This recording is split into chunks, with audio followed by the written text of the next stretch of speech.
मुअज़्ज़ज़ मोहतरम वजीबुल एहतराम जुल मजद वाल एहतशाम हाजिरुन अल मुकर्रम सम्मानित सदर जलसा दुबरा दरबार शरीफेर आला हजरत पीर साहेब हुजूर किबला मद्दिजिल्लाहुल आली हजरत उलामा इकराम तुलाबा इज़ाम আল্লাহর প্যারা দিনদার পরহেজগার মুত্তাকি মুসলমান ভাইরা, পর্দার অন্তরালে অবস্থানরত আমার আম্মাজানেরা, বুবুজানেরা, সকলের প্রতি সালাম। আসসালামু আলাইকুম ওয়া রাহমাতুল্লাহি ওয়া বারাকাতুহু। আল্লাহ পাক রব্বুল ইজ্জতের দরবারে অসংখ্য অগণিত শুকর এবং সুজুদ, যিনি আমাদেরকে একটি ঐতিহাসিক মাহফিল, বিশেষ করে সারা রাতব্যাপী মাহফিলে অক্লান্ত পরিশ্রম করে আরামের ঘুমকে হারাম করে দিয়ে আল্লাহ এবং আল্লাহ রাসূলকে পাওয়ার মানসে আসার এবং বসার সুযোগ করে দিয়েছেন। সকলে শুকরিয়াতান স্বরূপ বলি আলহামদুলিল্লাহ। শুধু সহস্র গুণ দরুদ সালাম আল্লাহর সৃষ্টির প্রধান আকর্ষণ, বিশ্ব সভার সভাপতি, সমস্ত নবী এবং রাসূলগণের মাথার তাজ, শামসুল হেদায়েত, বদরুদ্দুজা, আফতাব নবুয়ত, শাহানশাহ রিসালাত, সুলতান মদিনা, নূর মুজাসসাম, হুজুর আকরাম, হুজুরপুর নূর সাল্লাল্লাহু আলাইহি সাল্লামের প্রতি, যেনার থেকে শ্রেষ্ঠ মানব পৃথিবীতে আসেনি, আজও নেই, কিয়ামত পর্যন্ত আসবে না। বলেন না সুবহানাল্লাহ। আমি একটি বিষয় জিজ্ঞেস করতে ভয় পাচ্ছি, সেটা হলো যে আপনারা আসলে কোন অবস্থায় আছেন? ভালো আছেন? সকলে ভালো আছেন? আলহামদুলিল্লাহ। কারণ বহুদিন পর না, বহু বছর পরে গভীর রাত্রে কথা বলা, অনেক রাত হয়ে গেছে। আর এই দরবারে তো বাদ ফজর দোয়া হয়, কি বলেন ঠিক না? খুবই আশ্চর্যের বিষয় হলো যে দরবারে আমরা এসেছি, একটি কথা না বললেই নয়। বাদমাগরিব একটা প্রোগ্রাম ছিল আমার, সেখান থেকে এখানে এসে শারীরিক বেশি ভালো মনে হচ্ছিল না। আমি রেস্টেও ছিলাম, কিন্তু ঘুম আসতেছিল না। ঘুম আসতেছিল না, মনে বারবার বলতেছিল যে মাজারটা জিয়ারত করলে ভালো লাগতে পারে। তাই আমি সরাসরি স্টেজে না এসে মাজারের কাছে গেছি, সেখানে গিয়ে একটু দোয়া করেছি। আলহামদুলিল্লাহ বলেন, একটু গলা ছেড়ে বলতে পারবেন আলহামদুলিল্লাহ? কারণ যার স্বপ্ন, যার চিন্তা, যার তিতিক্ষা, যার আকাঙ্ক্ষা, তিনি আমাদের মাঝে, আমাদের পিছনেই ঘুমে আছেন। কি বলেন ঠিক না? আজকে দরবার পেয়েছি সাজানো, কিন্তু এটাকে সাজাতে যে কষ্ট করেছেন যেনারা, যেনারা খরচ করেছেন, পরিশ্রম করেছেন, তিনারাই কিন্তু আমাদের পিছনে ঘুমানো। সুবহানাল্লাহ বলবেন না? আল্লাহে, ওই আল্লাহ শপথ করে বলি, কথা বলার মতো সেই শক্তিটা পর্যন্ত আমার কাছে ছিল না। এই মাজারটা জিয়ারত করার পরেই দেখি শরীরটা হালকা হয়ে গেছে। কি বিশ্বাস হয় না? হ্যাঁ, বিশ্বাস হয়। আসছেন কেন? ওখানে যাবে, এই জায়গাটাই বেদ জিনিস। এই ওয়াজ তো আপনারা ঘন্টার পর ঘন্টা শুনেছেন, হিসাব করলে দেখবেন কত টন ওয়াজ শোনা হয়েছে, হিসাব নাই। আবার একজন ব্যক্তিকে যদি দাঁড় করে দেওয়া হয়, এর ভিতর থেকে সেও দেখবেন কথা বলতে পারবে, ওয়াজ করতে পারবে। কি পারবে না? যদি সে কোরআন হাদিসের কথা না বলতে পারে, অন্তপক্ষে নিজের চাকরি, ব্যবসা বাণিজ্য, চাষাবাদ, হাল হালটির কথাও সে বলতে পারবে। কি পারবে কি না? কিন্তু মাকসাদটা হলো আল্লাহর ওলিদের পাশে দাঁড়ানো। সুবহানাল্লাহ কোন। আপনার এই যারা এখানে এসেছেন, কথা বলছেন কে ভাই? একটু বন্ধ করেন না, কয়েক মিনিট, কারণ বিরক্ত করতে আমি আসি নাই। যখন হুকুম হয়েছে আমি তখন এসেছি, বোঝার জন্য শুধু বলছি। যারা এখানে এসেছেন সমস্ত পীর ভাইদেরকে আমি বলবো, যদি আগে এসে জিয়ারত করে থাকেন ভালো, আর যদি জিয়ারত করতে না পেরে থাকেন তাহলে মাহফিলের শেষে অন্ততপক্ষে জিয়ারত করে বাড়িতে যাবেন। কি যাবেন না ইনশাল্লাহ? সকলে যাবেন? কারণ যাদের চিন্তায় এই ডোবরা দরবার এই পর্যন্ত এসেছে, যার বাড়িতে এসেছেন তার সাথে একটু দেখা করে যাওয়া উচিত। আপনাদের কি বিশ্বাস জানি না, কিন্তু আমার বিশ্বাস দুইজন মহান ওলি যে ঘুমিয়ে আছেন এনারা মরে যাননি। মরে গেছেন? কথা বলেন। ইন্না আউলিয়া আল্লাহি লা ইয়ামুত, নিশ্চয়ই আল্লাহর ওলি যারা মৃত্যুবরণ করে না। সুবহানাল্লাহ।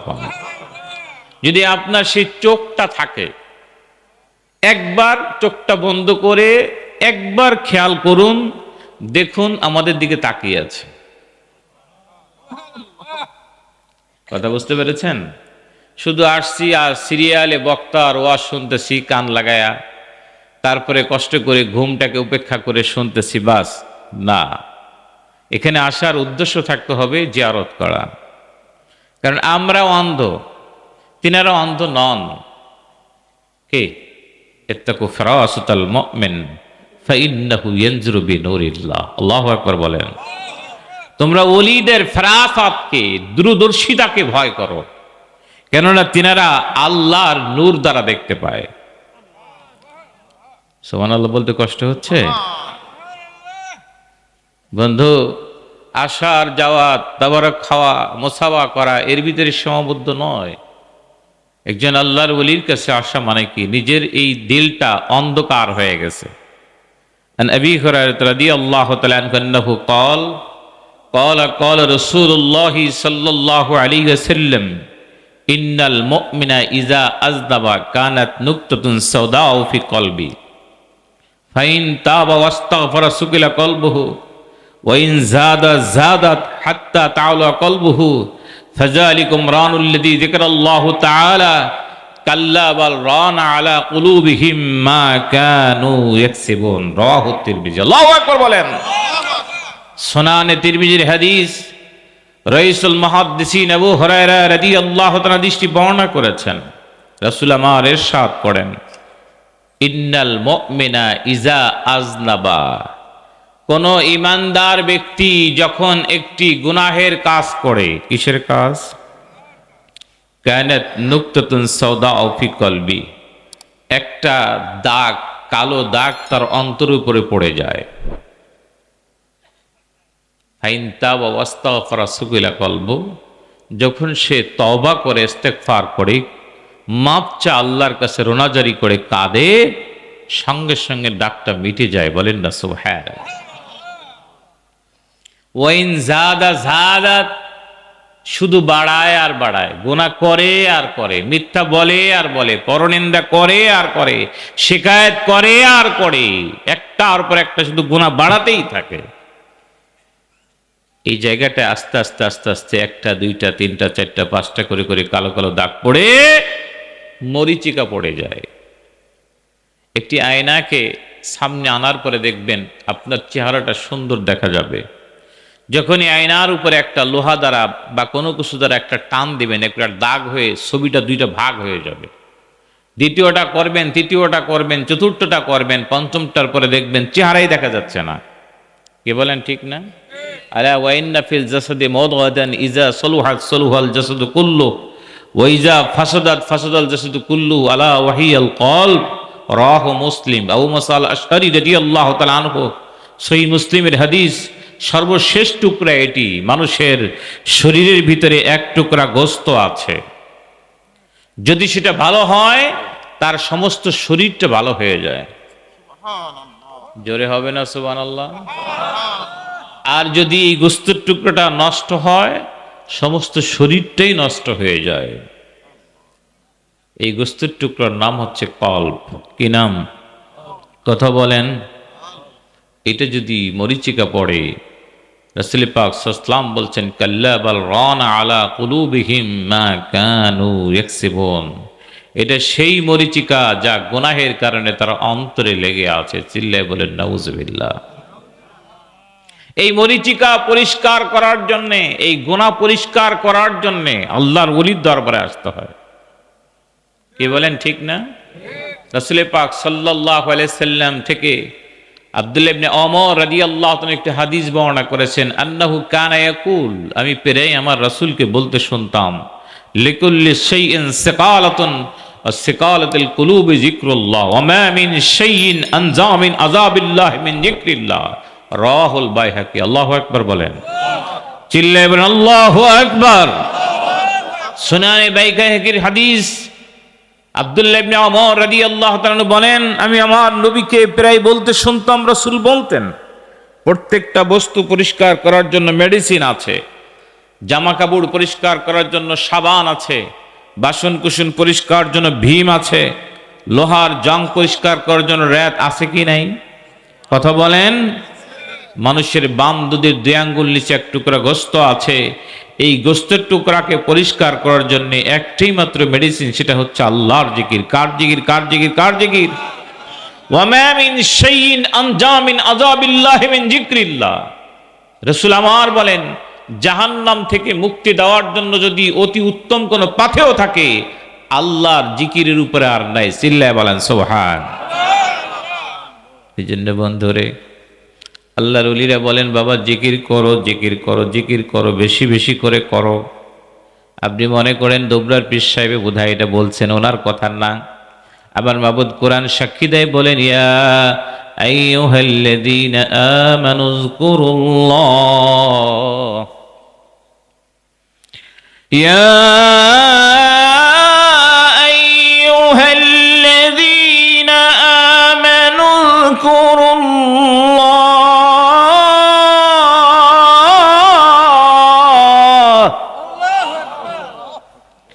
يا أيها الذين آمنوا اذكروا الله ذكرا كثيرا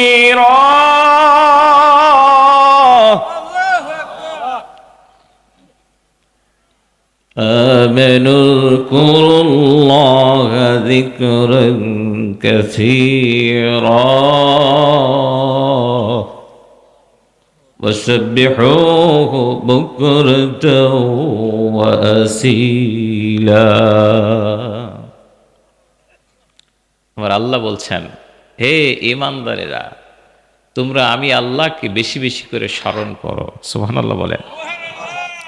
বিশেষ করে সকাল এবং সন্ধ্যায় ডাকো। ডাকলে কি হবে? আল্লাহ বলেন, ফাজকুরুনি আযকুরকুম, যখন তুমি আমাকে ডাকো আমি আল্লাহও তোমাকে ডাকি। সুবহানাল্লাহ বলেন। বন্ধুরে আমার শোনেন, এখন পৃথিবীতে আপনি কোথাও কোনো কিতাব, কোনো হাদিস, কোরআনের আয়াত কোথাও আপনি খুঁজে পাবেন না। আমার আল্লাহ বলেছেন, বান্দা তুমি আমার নামাজ পড়ো, আমি তোমার নামাজ পড়ি। তুমি আমার রোজা করো, আমি তোমার রোজা করি। তুমি আমার হজ করো, আমি তোমার হজ করি। তুমি আমার যাকাত দাও, আমি তোমার যাকাত দেই। কথা বলেননি? আমার মাবুদ বলছেন, বান্দা তুমি আমাকে ডাকো, আমি আল্লাহ তোমাকে ডাকি।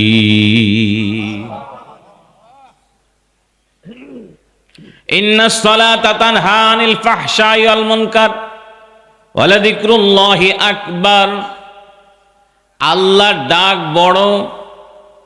এতটুক সেন্টেন্সের সাথে তাফসীর ইবনে কাসিরের ভিতরে ইকরামা প্রায় 20টা হাদিস নকল করেছেন। একটা হাদিসের ভিতরে এসেছে, বান্দা যখন একবার আল্লাহকে আল্লাহ বলে ডাক দেয়, একবার আল্লাহ বলে স্মরণ করে, আমার আল্লাহ বান্দাকে 100 বার আবদি আবদি, আমার বান্দা বলে ডাকে। হুজুর দুনিয়ার ওয়াস্তে আপনি এগুলো কই থেকে আনলেন? কেন আনলেন?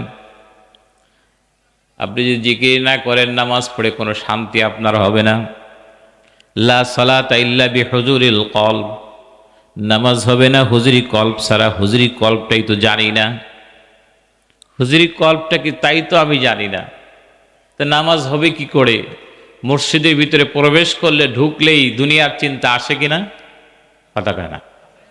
দুনিয়ার চিন্তা আসে না? নামাজে দাঁড়ায় আছে, ব্যবসা কি অবস্থা আছে, বউ কি করতেছে, ছাওয়াল মেয়ে কি করতেছে, কি কোন হালাতে আছে, সব চিন্তা ব্রেনে আসে। নামাজে আমার একজন উস্তাদ বলেছিলেন, যদি তোমার কোনো কিছু হারিয়ে যায়, কি হয়, হারিয়ে যায়, অথবা কোনো নাম তোমার মনে যদি না আসে, তখন তুমি নামাজে দাঁড়িয়ে যাবে। প্রথম তো বুঝতে পারি নাই, আসলে সত্য, নামাজে দাঁড়ালে দেখবেন অটোমেটিক সেই নামটা বা হারিয়ে যাওয়ার স্থানটা ব্রেনে চলে আসবে। কথা বুঝতে পারছেন? এটার কারণ কি? শয়তান চিন্তা করে ও তো ভালো কাজ করতেছে, আল্লাহর সাথে মোটামুটি একটা সম্পর্ক জড়াই দিছে, একটু ঘুরাইয়া কায়দা করে বাইরে নিয়ে যাওয়া যায় কিনা। এটার কারণ এই জায়গাটাকে মরিচিকা পড়ে গেছে। কে বন্ধুরে আমার শুনেন, এখন নামাজে দাঁড়িয়ে আছি, আল্লাহু আকবার বলে দাঁড়ানোর সাথে সাথে যদি দিদার ইলাহি নসিব না হয়, আল্লাহর দিদার যদি না হয়, তাহলে বুঝতে হবে ভিতরে ঝামেলা আছে। এই জন্য রাসূল আমার বলেন, লা সালাতা ইল্লা বিহুজুরিল কলব, হুজুরি কলব ছাড়া নামাজ হবে না। হুজুরি কলব পয়দা করতে হলে যেই মেডিসিন, সেটা যদি আপনি না নেন তাহলে কোনোদিন হবে না। ওই মেডিসিনটাই হচ্ছে আল্লাহর জিকির। বলেন না সুবহানাল্লাহ। কোনো ব্যক্তি যদি সকাল সন্ধ্যা নিয়মিত আল্লাহর ওলিদের হুকুম অনুযায়ী, আল্লাহর আনিত বিধান যেটা পালন করার জন্য বলা হয়েছে জিকির, সকাল সন্ধ্যা ঠিক মতো জিকির করে বা পাঁচান পাঁচ যদি জিকির তার নারী হয়ে যায়, ওই বান্দা যখন যাই নামাজে আল্লাহু আকবার বলে দাঁড়িয়ে যাবে, সঙ্গে সঙ্গে দিদার ইলাহি নসিব হয়ে যাবে। কি হুজুর বলেন কি? আমি, হ্যাঁ আপনি করেন না, জিকির করেন, জিকির করবেন, কোনো কথা বলবেন না, সবসময় জিকির করবেন। কি করা যায় না? তো হুজুর সংসার করব না জিকির করব, কত রকম ফ্যাকড়ার শেষ না। আর এখন তো জিকির তুলেই দিছে, জিকির করা লাগে না। দেখবেন কিছু কিছু মাহফিলে মাগরিবের নামাজের পরের থেকেই ওয়াজ শুরু হয়ে যায়। কি বলেন, হয় না? কিন্তু আল্লাহর ওলি যারা, তাদের মাহফিলে আগে জিকির হবে। আগে কি হবে? কারণ হুকুমটা কার? কথা বলেন, কার? আল্লাহ হুকুম করেছেন, নামাজ যেরকম ফরজ, রোজা যেরকম ফরজ, হজ যেরকম ফরজ, যাকাত যেরকম ফরজ, জিকিরটা ঠিক অনুরূপী ফরজ। সুবহানাল্লাহ বলেন। বন্ধুরে কেন বললাম, আপনি কোরআন শরীফ খুলে দেখেন, 82টি আয়াতের ভিতরে আল্লাহ নামাজের কথা বললেন, কিন্তু জিকির সম্পর্কে আল্লাহ 120 জায়গায় বলেছে। সুবহানাল্লাহ কোন? বান্দা ডাকো ডাকো ডাকো ডাকো, বেশি বেশি করে ডাকো, বেশি বেশি করে ডাকো। কারণ ডাকতে ডাকতে ডাকতে ডাকতে বান্দা যখন আল্লাহর হয়ে যায়, তামাম কায়নাত বান্দার হয়ে যায়। এই জন্য জিকির লাগবে কি লাগবে না? কথা বলেন। কিন্তু আমরা ছেড়ে দিচ্ছি, জিকির থেকে গাফেল হয়ে যাচ্ছি। আমরা জিকির থেকে দূরে থাকার কারণে নামাজে স্বাদ লাগে না। মসজিদে ঢুকলে দেখবেন তাড়াহুড়া করে। আল মুমিনু ফিল মসজিদে কাসসামাকু ফিল মায়, আল মুনাফিকু ফিল মসজিদে কাত্তাইরু ফিল কাফাস। একজন ইমানদার মুত্তাকি মুমিন মসজিদের ভিতরে এরকম, সেজন্য পানির ভিতরে মাছ শান্তিতে বসবাস করে। সুবহানাল্লাহ কম। আর মুনাফিক মসজিদের ভিতরে প্রবেশ করলে খাঁচার ভিতরে যেরকম পাখি ছটফট করে, অস্থির হয়ে যায়, মসজিদের ভিতরে ঢুকলে কত তাড়াতাড়ি বের হবে। কি বলেন, ঠিক না? কারণ এই জায়গাটায় ময়লা আছে, এই জায়গাটায় রোগ আছে। এই কলবের রোগটার কারণে মসজিদে প্রবেশ করার পরে বান্দা থাকতে চায় না, আর যাবে দেখবেন সবার শেষে বের হইতে চেষ্টা করবে সবার আগে। কি কথা খুব ভুল বললাম? মিলাই দেখবেন, যাবে সবার শেষে, ও ঠেইলা বের হইতে থাকবে সবার আগে। মনে হয় যে এটা একটা আযাব। বন্ধুরে আমার, এর কারণ হলো এই জায়গাটা বন্ধ হয়ে আছে। এই জায়গাটা মরিচিকা পড়ার কারণে বান্দা মসজিদে ঢোকে ঠিকই, তার ভালো লাগে না। কোরআন তেলাওয়াত তার ভালো লাগে না, আল্লাহ রাসূলের গুণগান ভালো লাগে না, দুরূদ ভালো লাগে না, মিলাদ কিয়াম কিছুই ভালো লাগে না। এর কারণ হলো বান্দার অন্তরটার ভিতরে যে রোগ, এই রোগটা সারার জন্য একমাত্র মেডিসিন হচ্ছে আল্লাহর জিকির। বলেন না সুবহানাল্লাহ। যদি আপনি জিকির করতে করতে করতে করতে করতে করতে এটা পরিষ্কার করতে পারেন, দেখবেন নামাজি ইমাম সাহেব কোরআন তেলাওয়াত করছে, নিজের অজান্তে চোখ দিয়ে টপ টপ টপ টপ করে পানি পড়া শুরু করে দিয়েছে। লোকটারে তো কেউ মারে নাই, লোকটাকে কেউ আঘাত দেয় নাই, তারপরও সে কেন কাঁদে? কোরআনের আয়াতের তাফসীর বোঝে না, অর্থ বোঝে না, কিন্তু লোকটা চোখ দিয়ে পানি পড়ে, কারণ ভিতরটা পরিষ্কার হওয়ার কারণে। কোরআনুল কারীমের আয়াতটা যখন তেলাওয়াত হয়, লোকটি মনে করে এখনই বোধহয় আসমান থেকে তেলাওয়াত শুরু হয়েছে, বলেন না সুবহানাল্লাহ। এই জন্য ইমাম সাহেব যত লম্বা তেলাওয়াত করেন, যত লম্বাই করেন না কেন, তার কাছে মনে হয় আর একটু বাড়ালেই ভালো হয়। যদি তিলাওয়াতটা আর একটু সুন্দর করে, রুকুর তাসবিহটা যদি আর একটু স্থির করে, সিজদার সময় যেন যুগটা আর একটু সিজদা লম্বা করে, তাশাহুদ দুরূদ শরীফ দোয়া মাসুরায় যেন কোনো তাড়াহুড়া না করে। এর কারণ হলো লোকটার অন্তর যখন পরিষ্কার হয়ে যায়, লোকটার মনে হয় আল্লাহু আকবার বলে দাঁড়িয়ে আছি, আমার আল্লাহ আমার সাথে কথা বলতে থাকে। কি বলেন, ঠিক না? এই জন্য আপনাকে হুজুরি কল পয়দা করতে হবে। আপনি মনে করছেন পীর সাহেবের হুকুম, এটা না, এটা আল্লাহর হুকুম। কার হুকুম? কথা বলেন, কার হুকুম? আল্লাহর হুকুম। বান্দা, তুমি সকাল সন্ধ্যা আমাকে আকাশুল খাজ আমাকে স্মরণ করো, ডাকো, ইচ্ছা করলে সুযোগ পেলে সব সময় তুমি আমাকে ডাকবে। সুবহানাল্লাহ বলেন। অন্তরের ভিতরে যখন জিকির সেট হয়ে যাবে, পাসান পাত যখন জিকির চলতে থাকবে, বান্দা চলবে ফিরবে, ব্যবসা বাণিজ্য করবে, চাষাবাদ করবে, সব করবে তার হাতে। মুখে কথা বললেও কোনো সমস্যা নেই, কারণ সেট হয়ে গেছে। সুবহানাল্লাহ কোন। আমি আমার নানা ফকিরার মরহুম পীর সাহেব নূর মোহাম্মদ সাহেব রাহমাতুল্লাহ আলাইহ, ওনাকে আমি নিজে দেখেছি, নিজ চোখে দেখেছি। এত বড় আল্লাহর ওলি ছিলেন, জামানার 4 জন কুতুবের একজন তিনি ছিলেন। আমি ঢুকে দেখি নাক ডাকতেছে, ঘুম, নাক, নাক ডাকার আওয়াজ। নাক কখন ডাকে? মানুষ ঘুমে বেবুর হয়ে গেলে। কি বলেন, ঠিক না? কিন্তু হাতে তসবি বিদ্যুতের মতো ঘুরতেছে। সুবহানাল্লাহ কোন। আর জোরে বলেন সুবহানাল্লাহ। আল্লাহর ওলিদের অবস্থা তো তাই। ঘুমে আছেন কিন্তু দেলটা ঘুমায় নাই। ঘুমায় আছে ঠিকই, কিন্তু দেল কি ঘুমায় নাই। এই জন্য আল্লাহর ওলিদের কাছে আসতে হবে বন্ধু। কথা বুঝতে পেরেছেন?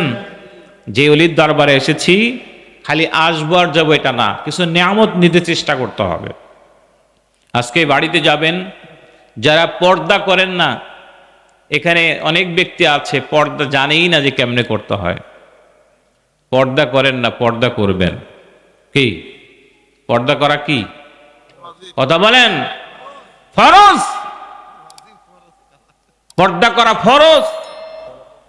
পর্দা নাই, আপনি নিয়ামত পাবেন না। হালাল খানা খাবেন, হালাল খানা না খাইলে নিয়ামত পাবেন না। পরনিন্দা, গিবাত, শিকায়াত, মানুষকে ঠকানো ছেড়ে দেন। পরের সম্পত্তি হরণ করা থেকে দূরে থাকুন। আত্মীয়তার সম্পর্কটা বজায় রাখবেন। সুবহানাল্লাহ বলেন। কেননা আর রেহমু মুআল্লাকাতুম বিল আরশ তাকুলু মা ওয়াসালানি ওয়াসালাহুল্লাহ ওয়া মান কাতাআনি কাতাআহুল্লাহ। রাসূল আমার বলেন, আম্মা জান আয়েশা হাদিসটি বর্ণনা করেছেন, আত্মীয়তার সম্পর্ক হচ্ছে আরশের সাথে। কার সাথে? কথা বলেন, কার সাথে? তাকুল, ওই তাকুলুর ফাইল হচ্ছে আরশ। আরশ বলছেন মা ওয়াসালানি ওয়াসালাহুল্লাহ, যেই ব্যক্তি আমার সাথে সম্পর্ক ধরে রাখলো সেজন্য আল্লাহর সাথে সম্পর্ক ধরে রাখলো। ওয়া মান কাতাআনি কাতাআহুল্লাহ, যেই ব্যক্তি আমার সাথে সম্পর্ক ছিন্ন করলো সেজন্য আল্লাহর সাথে সম্পর্ক ছিন্ন করলো। চিল্লায়ে বলেন নাউজুবিল্লাহ। রাগ হতেই পারে, কিন্তু ক্ষমা করে দেওয়া হচ্ছে মহৎ গুণ। কি বলেন, ঠিক না?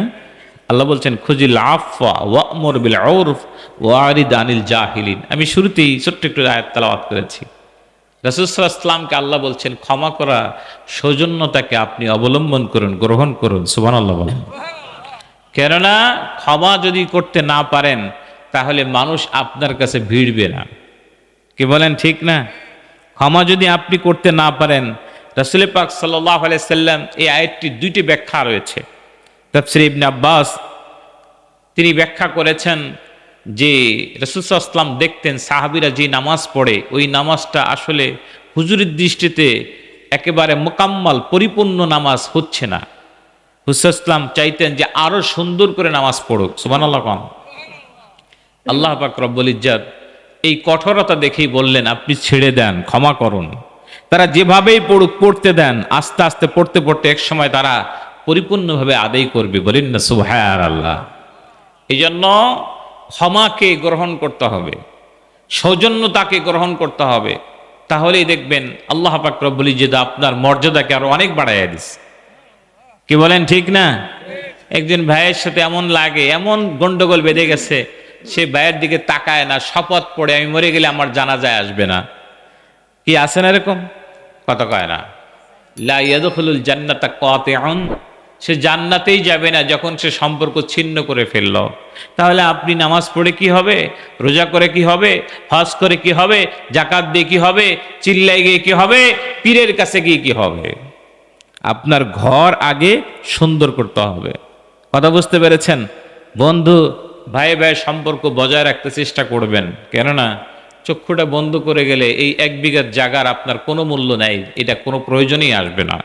যে 1 বিঘা জায়গার জন্য ভাইয়ের সাথে আপনি দেখা করছেন না, কথা বলছেন না, তার দিক ফিরে তাকাচ্ছেন না, চলে যাওয়ার সময় ওই 1 বিঘা জায়গা আপনার সাথে কবরে যাবে না। কি বলেন, যাবে? এই জন্য ইমানদার মুত্তাকি তাদের উচিত হলো মহাব্বত সৃষ্টি করা, ক্ষমা করে দেওয়া, একে অপরে মিলেমিশে থাকা। আল্লাহ আমাদের সেই তৌফিক দান করুক, আমিন।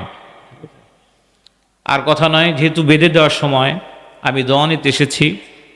আমার আব্বাজান বেজরাবাটা দরবার শরীফের আলা হযরত পীর সাহেব হুজুর কেবলা শারীরিক দিক থেকে অনেক অসুস্থ। উনি আসতে চেয়েছিলেন কিন্তু শারীরিক অসুস্থতার কারণে আসতে পারেননি।